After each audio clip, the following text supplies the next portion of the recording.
Hello everyone, my name is Bombshow. You're welcome to my channel. It's a Bombshow Television. Musho my latest musho zviri kupisa zvega zvega.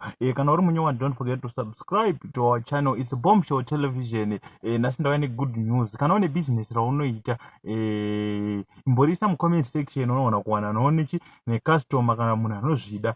Kana une business raunoita ingoriudza mu comment section unoona kusanganochi nemhene. Tiri kuadvertise mahara, tine ka promotion sezvo takapinda 7000 ma subscribers.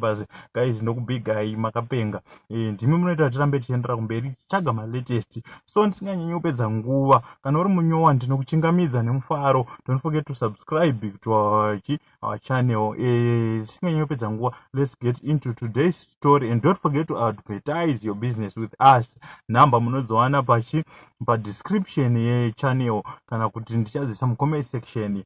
Saka rega tipinde munyaya yanhasi. Right, Mure Zimbabwe, thank you for tuning in pa channel yenyu Bombshow Television. Channel ima latest channel inenge zvinenge zvichipisa zvega zvega. Nyaya ndauya nayo inyaya inosiririsa. Ndofunga tiri kuona uyo ndiGamu, actress anomboitirana niJona na comic pastor.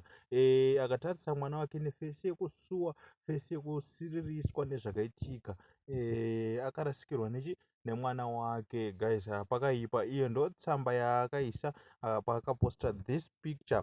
We would like to thank the doctors and nurses for all their expert care and support. We are all devastated at this loss, and we kindly ask for privacy at this very difficult time. My baby boy, you are my sunshine. You will forever make me happy.